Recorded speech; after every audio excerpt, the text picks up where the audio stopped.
अस्सलाम वालेकुम। अब एक इम्पॉर्टेंट जनरल केमिस्ट्री का टॉपिक है कि इसमें हमें ये बताना है कि कॉन्फ़िगरेशन बतानी है डिफरेंट डायटोमिक मॉलिक्यूल्स की। ठीक है ना। तो हमारे पास सबसे पहले हमें क्या करना होगा, हमें कुछ बातें याद रखनी हैं कि अगर हमारे पास दो एटम्स मिलके उनके जो मॉलिक्यूल बन रहे हैं, उनके जो नंबर ऑफ़ इलेक्ट्रॉन्स हैं अगर लेस देन 14 होंगे या इक्वल टू 14 होंगे, या तो 14 हो या उससे कम हो, तो हमारे पास ये कॉन्फ़िगरेशन यूज़ होगी और ये कॉन्फ़िगरेशन आपको याद करनी है। वो कॉन्फ़िगरेशन क्या है? Sigma 1s orbital, sigma star 1s orbital. इन दोनों को, क्योंकि ये s ऑर्बिटल के, इनको k और k कहते हैं। फिर sigma 2s orbital, sigma star 2x। Sigma star anti bonding orbital होता है, तो k डैश लिख देंगे।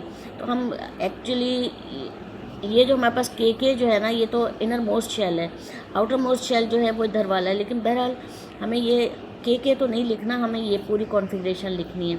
उसके बाद हमारे पास अगर लेस देन 14 है टोटल नंबर ऑफ़ इलेक्ट्रॉन्स, अभी मैं बताती हूँ, आपके समझ में आ जाएगा।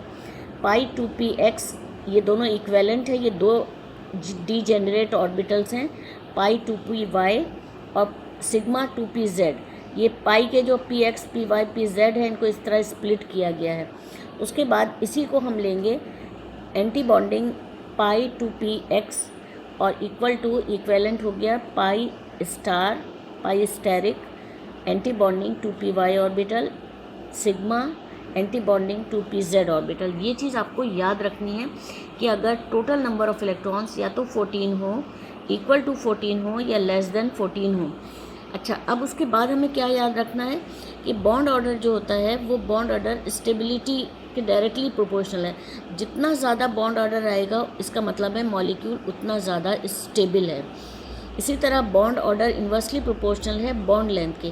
किसी मॉलिक्यूल का बॉन्ड ऑर्डर ज़्यादा आता है तो इसका मतलब है उसकी बॉन्ड लेंथ जो है वो शॉर्टर है। मॉलिक्यूल्स करीब, एटम्स करीब करीब हैं और उनको ब्रेक करना मुश्किल है।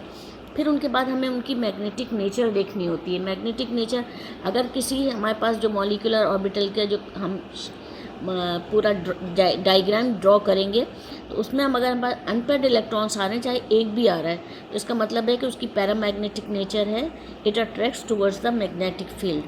अगर आप पास सारे इलेक्ट्रॉन्स पेयर्ड हैं, चाहे वो पी के भी सारे पेयर्ड हों, एस के भी पेयर्ड हों, तो हमारे पास डायमैग्नेटिक नेचर होगी। इसका मतलब है it do not attract towards the magnetic field.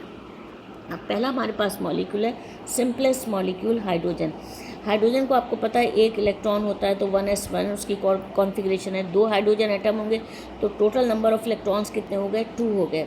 ठीक है। अब क्योंकि ये सिंपल मॉलिक्यूल है तो हम इसमें यहाँ पे पाई वाई की तरफ तो जाएंगे ही नहीं। अब हमने क्या लिखा, ये हमारे पास जो है वो एनर्जी डायग्राम है। यहाँ से एनर्जी जो है वो लोवेस्ट एनर्जी यहाँ इंक्रीज़ हो रही है। अब उसके बाद हमारे पास atomic orbitals, molecular orbital theory क्या कहती है? एटॉमिक ऑर्बिटल्स यूनाइट होकर क्या बनाते हैं? मॉलिक्यूलर ऑर्बिटल बनाते हैं। वो मॉलिक्यूलर ऑर्बिटल जो कि लेसर एनर्जी रखता होगा, नीचे जा रहा है एनर्जी, इसका मतलब है कम है, वो हमारे पास क्या होगा? स्टेबल होगा, तो सिग्मा 1s ऑर्बिटल। उसके बाद हमारे पास जो हाई एनर्जी में होगा वो थोड़ा लेस स्टेबल होगा, उसको हम कहेंगे एंटी बॉन्डिंग मॉलिक्यूलर ऑर्बिटल। अब हमारे पास दो हाइड्रोजन एटॉमिक हाइड्रोजन है, एक एटॉमिक ऑर्बिटल में हाइड्रोजन जिसमें एक इलेक्ट्रॉन है, दूसरी हाइड्रोजन उसमें एक इलेक्ट्रॉन है। तो पहले तो वो लोवेस्ट एनर्जी को फिल करेगा क्योंकि उसको स्टेबिलिटी चाहिए, तो यहाँ पे आ जाएगा। अब दो ही इलेक्ट्रॉन थे, टोटल नंबर ऑफ इलेक्ट्रॉन्स 2 थे, वो 2 आ गए, इसका मतलब है एंटी बॉन्डिंग ऑर्बिटल एम्प्टी हो गया। अब हमें इसका क्या निकालना है? कॉन्फ़िगरेशन लिखनी है H2 मॉलिक्यूल की। तो हमने लिखा 1s, सिग्मा 1s में कितने इलेक्ट्रॉन्स हैं? 2 इलेक्ट्रॉन्स। ये एक्चुअली यहाँ पे 2 इस तरह नहीं आएगा, यहाँ 2 इसके ऊपर आएगा, S के ऊपर, यहाँ पे 2 आएगा। ठीक है, 2s। और सिग्मा 1s ऑर्बिटल जो है, सिग्मा स्टार 1s ऑर्बिटल जो है वो तो एम्प्टी है, एंटी बॉन्डिंग ऑर्बिटल तो एम्प्टी है। अच्छा, अब उसके बाद हमें क्या निकालना है? इसका बॉन्ड ऑर्डर निकालना होता है। बॉन्ड ऑर्डर क्या होता है? Total number of electrons in bonding orbital. Bonding orbitals कौन से होंगे? जो कि ये सिग्मा वाले होंगे, ये वाले बॉन्डिंग ऑर्बिटल नीचे वाले। बॉन्डिंग ऑर्बिटल में कितने इलेक्ट्रॉन्स हैं? 2 इलेक्ट्रॉन्स हैं। एंटी बॉन्डिंग ऑर्बिटल्स में कोई भी इलेक्ट्रॉन नहीं है, तो हमने यहाँ पे लिख दिया 0।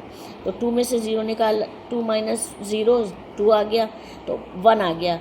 इसका मतलब बॉन्ड ऑर्डर 1 आया, इसका मतलब है 2 हाइड्रोजन के दरमियान सिंगल बॉन्ड है, 2 hydrogen atoms are bonded by single covalent bond, ठीक है।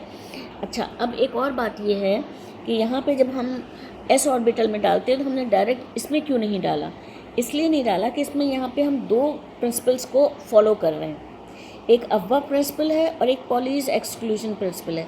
अव्वा प्रिंसिपल ये कहता है कि electron first occupy lower energy orbital, पहले इलेक्ट्रॉन लोअर एनर्जी ऑर्बिटल को फिल करेंगे, इसका एक एनर्जी ऑर्बिटल यहाँ पे, इसका एक पूरा पेयर्ड अप होगा, ठीक है, और इनकी स्पिन क्या होगी, चेंज होगी, एक की अपवर्ड स्पिन होगी, एक की डाउनवर्ड।